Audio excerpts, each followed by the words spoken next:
Usai meraih kemenangan tipis atas timnas Bahrain lewat gol sematawayang oleh Romeni, timnas Indonesia akan kembali melanjutkan perjuangannya di ronde ketiga dengan melawan timnas Cina dan melawan timnas Jepang di bulan Juni mendatang. Indonesia terlebih dahulu akan berhadapan dengan timnas Cina di 5 Juni dengan bertindak sebagai tuan rumah. Menghadapi timnas Cina yang saat ini berada di dasar klasemen, membuat timnas Indonesia harus ekstra waspada, mengingat timnas Cina berupaya bangkit usai menelan kekalahan beruntun di 2 laga terakhirnya. Apalagi di pertemuan pertama lalu, pasukan Garuda sempat takluk dengan skor 2-1 atas timnas China. Patrick Kluivert selaku pelatih timnas Indonesia harus menyiapkan taktik dan strategi yang apik agar bisa meraih kemenangan di saat melawan Cina di 5 Juni nanti. Beberapa kesalahan yang dilakukan di laga-laga sebelumnya harus segera dievaluasi agar bisa lebih fokus untuk melawan Cina di 5 Juni mendatang. Kemudian selain itu, Erick Thohir selaku Ketua Umum PSSI menyambut 2 laga sisa ini dengan akan menambah keturunan baru. Yang paling gencar dibicarakan yakni penyerang asal FC Utrecht yakni Emiliano Jonathan. Emiliano merupakan pemain yang berposisi sebagai penyerang kanan yang ketika melawan Bahrain kemarin ditempati oleh Marcelino Ferdinand. Namun di laga melawan Cina nanti, Marcelino dipastikan absen karena mengalami akumulasi kartu kuning. Lantas seperti apakah Patrick Kluivert menyusun strateginya di saat melawan timnas Cina nanti? Dan berikut ini merupakan potensial line up timnas Indonesia versus timnas China yang berpotensi bakal diterapkan oleh pelatih Patrick Kluivert untuk meraih poin penuh di 5 Juni 2025 mendatang.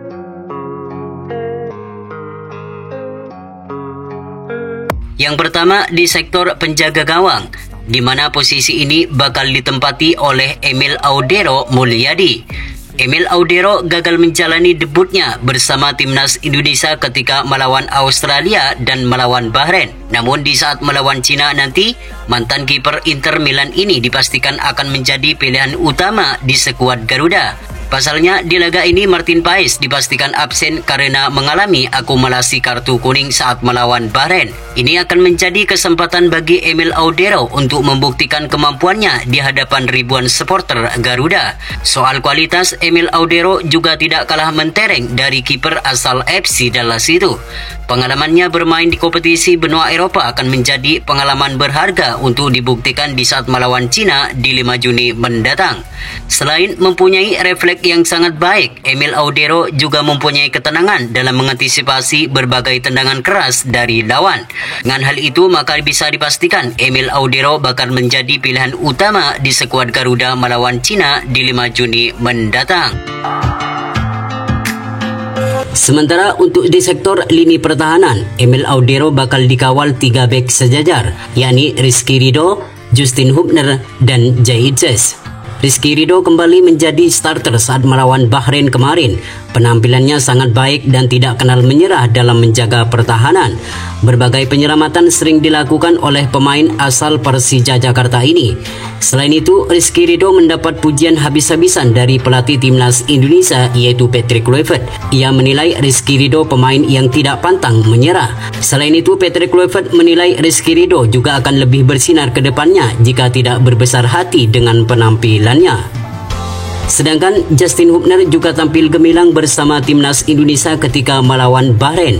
Beberapa penyelamatan sukses diperlihatkan oleh pemain asal Wolverhampton Wanderers ini. Meski usianya terbilang masih muda, namun keberanian pemain ini patut diapresiasi. Dalam melawan Bahrain kemarin, ia mencatatkan 2 tackle bersih. Yang pertama langsung menyambar pemain timnas Bahrain di pinggir lapangan, dan kedua ia melakukan penyelamatan krusial dalam kotak penalti. Melawan Cina nanti, Justin Hubner layak kembali menjadi starter di skuad Garuda. Sedangkan Zahid Sesh menjadi benteng terakhir di lini pertahanan timnas Garuda. Zahid Sesh lebih bermain tenang dan kedewasaan.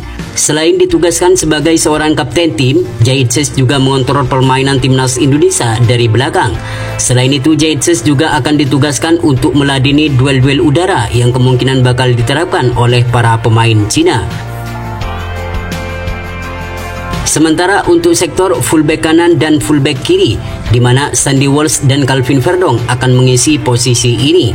Hadirnya Kevin Dix membuat Sandy Walsh selalu menjadi pemain cadangan di skuad Garuda. Namun di saat melawan Australia dan Bahrain, penampilan Kevin Dix tidak terlalu memukau. Terlihat pemain asal Copenhagen ini selalu kehilangan bola dan passing yang kurang maksimal. Sandy Walsh nampaknya sangat cocok untuk menjadi starter saat timnas Indonesia melawan timnas China. Sandy Walsh mempunyai lebih banyak pengalaman di skuad Garuda. Selain itu, Sandy Walsh juga terlihat lebih tenang dalam menjaga pertahanan dan membantu penyerangan. Sedangkan Calvin Verdong, kita sudah mengetahui betapa apinya sosok pemain yang satu ini. Sejak debut dengan timnas Indonesia, Calvin Verdong selalu konsisten di dalam penampilannya. Selain solid dalam menjaga pertahanan, Calvin Verdong juga jago dalam membantu penyerangan dan kerap kali menebar ancaman di pertahanan lawan. Maka bisa dipastikan melawan Cina nanti, Calvin Verdong akan tetap menjadi pilihan utama bagi Patrick Kluivert.